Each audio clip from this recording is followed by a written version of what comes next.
오늘 대표 기도에 은혜와 축복이 우리 성도님들 한 분 한 분 가정마다 가득하고 넘쳐나기를 예수님의 이름으로 축원합니다. 로마서 3장 10절 말씀을 본문으로 드렸습니다. 어렵다 하심의 이유, 이와 같은 제목으로 하나님의 말씀을 전가하도록 하겠습니다. 여러분들이 예수님을 그리스도로 영접하시고 물과 성령으로 거듭나셔서 구원받으셔서 하나님의 자녀가 되신 이후로 오랜 시간 동안 신앙생활을 해오셨죠. 그리고 예배도 빠짐없이 이렇게 나와서 드리시고 또 나름은 기도에도 힘쓰고 또 교회 봉사에도 힘쓰시고 애쓰시고 그렇게 하시고들 계시지만 때로는 정말 하나님께서 나를 의인이라고 하실까 하는 그런 생각이 드시는 경우들이 있을 것 같아요. 좀 쉽게 말씀드리면 내가 이 세상을 떠날 때 하나님 나라에 들어갈 수 있을까? 이런 생각을 하실 수 있을 것 같다는 것이죠. 혹시라도 스스로 나는 정말 마땅히 죽어야 할 죄인처럼 그렇게 느껴지는 경우가 혹시 여러분 가운데 있지 않습니까? 성경에서는 분명 의인은 없나니 하나도 없다고 그렇게 말씀하셨죠. 그렇다면 우리는 죄인으로만 이렇게 남을 수밖에 없는 것인가? 죄인의 자격으로 평생 살아가야만 하는가? 우리가 이 말씀을 볼 때마다 마음 한구석에 참 어떻습니까? 두려움이 때로는 생기는 것 같아요. 의인은 없나니 하나도 없다고 하니까. 내가 아무리 노력을 해도 아무리 선한 일을 내가 해도 하나님 앞에서는 여전히 부족한 죄인일 수밖에 없다는 것은 정말 우리로 하여금 때로는 절망하게 만드는 것 같습니다. 여러분들이 이 질문에 대한 답을 찾지 않고서는요, 여러분들의 신앙생활은 언제나 불안하고 두려움 속에서 머물 수밖에 없어요. 우리가 하나님께 다가가고 싶어도 우리 죄의 무게가 우리를 가로막고 있다 그러면은 우리가 어떻게 해야 하겠습니까? 어떻게 하면 우리가 죄에서 벗어나서 의인으로 살아갈 수 있을까요? 도대체 무엇이 우리를 어렵게 만들 수 있을까라고 하는 것이죠. 우리가 할 수 있는 일은 무엇이고 그리고 하나님께서 우리를 위해서 하신 일은 그러면 과연 무엇일까? 그 일을 위해서. 어떤 분들은 얘기합니다. 더 열심히 살아야 돼. 더 많은 선행을 베풀어야 돼. 더 많이 기도해야 돼. 그런데 여러분 그렇게 하면 정말 어렵게 우리가 될 수 있을까요? 우리의 힘과 노력으로 의인이 우리가 될 수가 있다 그러면요. 왜 성경에서 모든 사람이 죄를 범하고 의인은 하나도 없다고 그렇게 말씀하셨을까요? 그렇죠. 어떤 사람들은요, 특별히 믿지 않는 분들 같은 경우에 믿는 분들 가운데서도 어떤 선한 일을 하고서 자기 혼자 보람을 느끼는 경우들이 많아요. 다시 말하면 자기의 실수나 이런 것들을 다 그냥 그것이 상쇄시켜 버리는 것처럼 그렇게 생각하는 경우들도 있다는 것이죠. 여러분, 이러한 질문은 단순히 호기심을 넘어서 우리 신앙의 근본을 뒤흔드는 아주 중요한 질문이에요. 우리는 늘 죄를 인정할 수밖에 없잖아요. 그 죄의 결과로 하나님께로부터 멀어질 수밖에 없는 존재가 우리들 아닙니까? 그렇다면 우리에게는 그럼 정말 희망이 없는 것일까요? 하나님께로부터 멀어진 우리가 다시는 하나님께로 나아갈 수 있는 방법은 정말 없을까요? 그렇다면 하나님께서는 왜 우리에게 어렵다고 그렇게 말씀을 하실까요? 이 모든 질문에 대한 답을 찾기 위해서는 우리가 성경을 봐야 되겠죠. 성경 속으로 우리가 깊이 들어가 봐야 할 줄로 믿습니다. 하나님의 말씀 속에서 하나님의 진정한 의도를 우리가 발견하고 하나님께서 우리에게 주시고자 하는 진정한 메시지를 우리가 이해를 잘 해야 돼요. 오늘 여러분과 함께 이 놀라운 진리 가운데로 들어가 보기를 원합니다. 하나님께서 우리에게 어렵다고 하시는 그 이유와 의미를 함께 찾아볼 수 있기를 원합니다. 그 진리가 또한 우리의 삶을 어떻게 변화시킬 수 있는가, 변화를 가져올 수 있는가도 함께 나누기를 원합니다. 여러분, 의인은 없나니 하나도 없다고 이렇게 말씀을 본문에 주셨는데 여러분 이 말씀을 보면 마음이 좀 무겁잖아요. 그렇지 않습니까? 의인은 없나니 하나도 없다. 도리어 위로를 받습니까? 저는 마음이 좀 무거워요. 의인은 없나니 하나도 없다는데. 그 하나님 앞에 어떻게 내가 어렵다 받을 수 있지? 이런 생각을 한단 말이죠. 우리는요 모두가 죄인이라는 사실 너무나 잘 알고 있어요. 하나님 앞에서 우리 스스로 어렵다 할 수 있는 사람이 과연 누가 있습니까? 누가 과연 스스로 어렵다 할 수 있겠어요? 없죠. 우리는 우리 삶 속에서 하나님께 순종하며 말씀대로 살려고 애를 쓰지만 우리 마음 깊은 곳에는 여전히 죄책감이 있어요. 그리고 두려움도 있죠. 그렇지 않습니까? 네. 그래서 우리는 스스로를 죄인으로만 여기는 경우가 많아요. 거듭나서도 신앙생활 한지 오래되었어도 예배에 열심히 나와도 교회 봉사로 축성을 많이 해도 마음 한구석에는 늘 죄책감이 있고 두려움이 있는 거예요.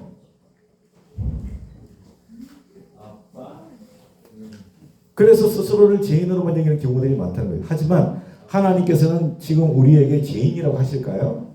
거듭나시고 여러분들이 정말 신앙생활 열심히 하고 계신데 여러분들은 하나님이 뭐라 하실까요? 죄인이라고 하실까요? 의인이라고 하실까요? 로마서 3장 22절로 24절을 보면 하나님의 놀라운 은혜의 깊이를 우리가 발견할 수 있는데요.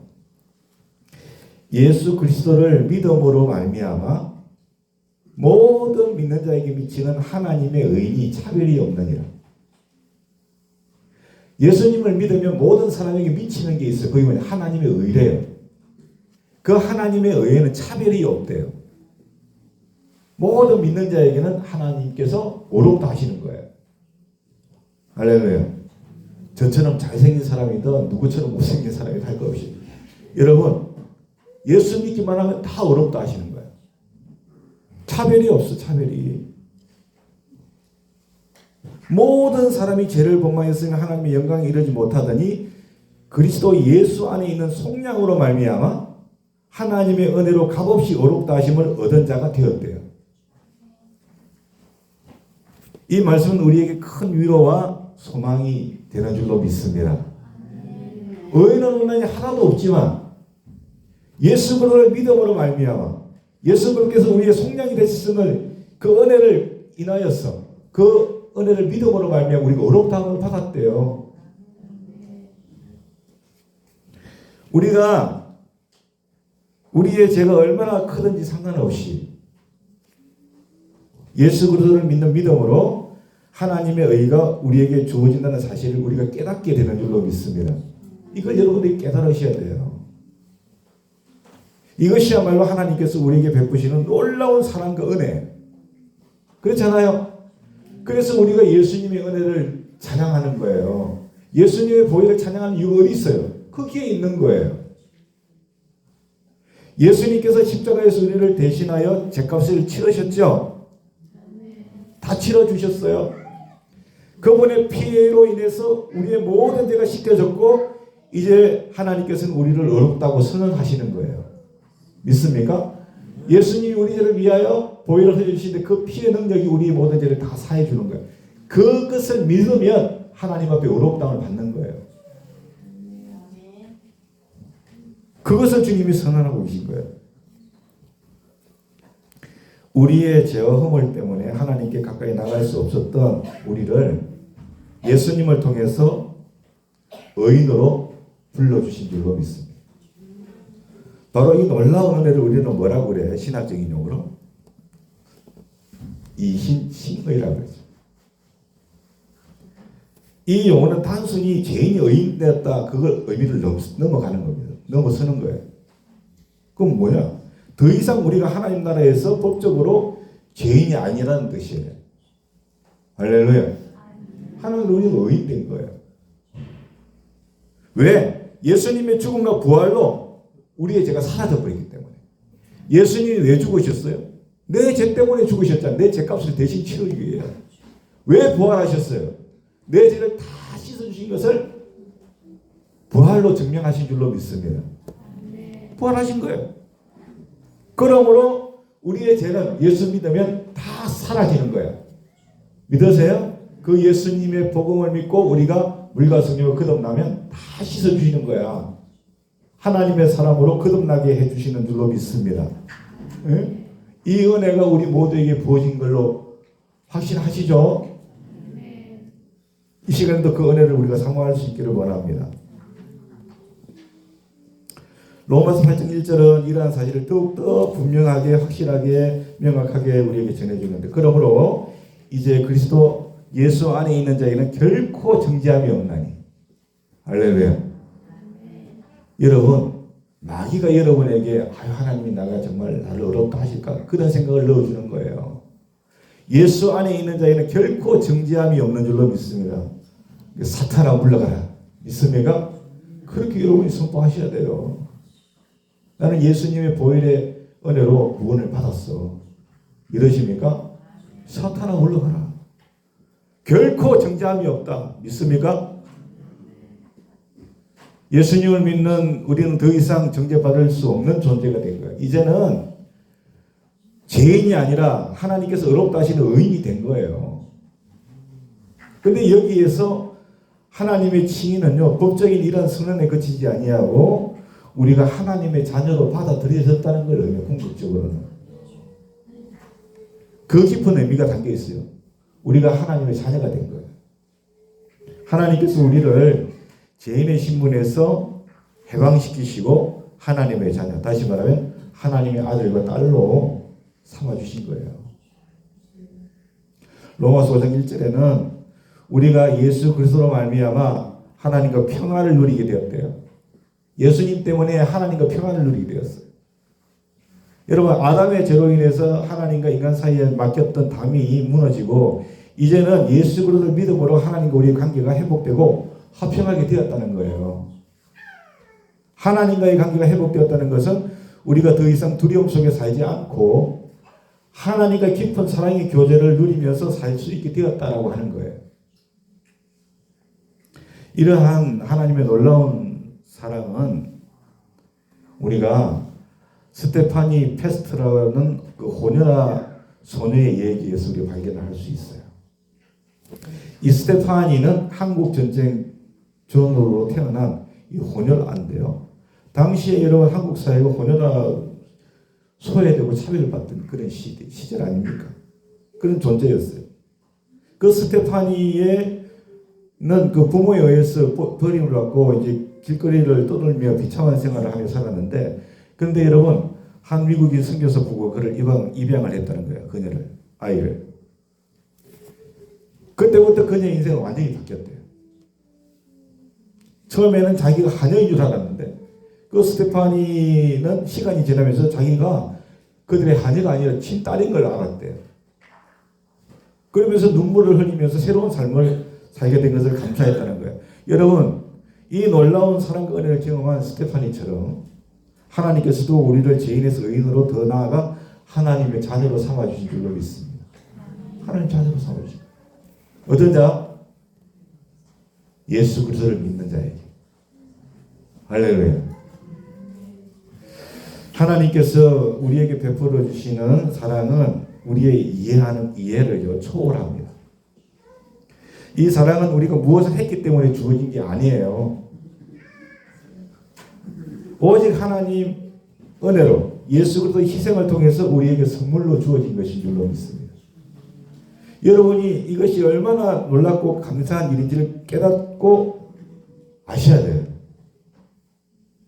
죄로 인해서 멀어진 우리가 하나님의 자녀로 불리게 된 이 놀라운 사실을 우리는 마음속 깊이 새겨야 할 줄로 믿습니다. 이 모든 구원의 역사는 예수 그리스도께서 친히 우리를 위해서 이루어 주신 거예요. 우리가 무엇을 통해서 구원을 얻는 것이 아니고요. 우리의 공로도 아니고 우리의 의지도 아닙니다. 오직 예수 그리스도의 십자가의 죽음과 부활을 통해서 우리가 어렵다함을 얻었어요. 이것이 놀라운 하나님의 은혜인 줄로 믿습니다. 이것이 요한복음 5장 24절에서 이렇게 예수님이 말씀하십니다. 내가 진실로 진실로 너에게 이르노니 내 말을 듣고 또 나 보내신 이를 믿는 자는 영생을 얻었대요. 심판에 이르지 아니하나니 사망에서 생명으로 옮겨져 버렸대요. 할렐루야. 이 말씀은 우리에게 큰 위로와 확신을 주는 줄로 믿습니다. 우리는 더 이상 사망의 그늘이 있지 않음을 여러분이 아셔야 돼요. 우리는 빛 가운데 살아가고 있어요. 죄의 속박에서 벗어나 자유롭게 되었고 이제는 하나님의 자녀로서 새로운 정체성을 우리가 가져야 될 줄로 믿습니다. 왜? 예수 믿으니까. 할렐루야. 로마서 3장 24절에 이것을 강조하는데요. 그리스도 예수 안에 있는 속량으로 말미암아 하나님의 은혜로 값없이 어렵다 하심을 얻은 자가 되었대요. 예수님의 속죄로 말미암아 우리가 값없이 어렵다함을 받았어요. 할렐루야. 하나님께서 우리에게 이렇게 말씀하십니다. 예수 그리스도를 믿는 너희들은 이제는 더 이상 죄인이 아니고 나의 자녀들이야. 내 품으로 와서 나의 사랑 안에 거해라. 이 말씀 아닙니까? 여러분 이 말씀을 꼭 붙드시기 바랍니다. 하나님의 사랑은 조건이 없어요. 우리가 죄인이었을 때도 하나님 사랑하셨고요. 우리가 이제 의인된 우리를 더욱 하나님은 사랑하시는 줄로 믿습니다. 우리 삶 속에서 많은 시험과 어려움이 찾아올 수 있죠. 그럴 때마다 예수님을 바라보실 수 있기를 원합니다. 우리를 위해 생명을 내어주신 예수님의 사랑을 기억하면서 하나님께서 우리를 어렵다고 하시는 그 선언을 굳게 잡으실 수 있기를 소원합니다. 하나님은 항상 우리와 함께 하시고 결코 떠나지 아니하시는 분이에요. 믿으시죠? 찬송가 254장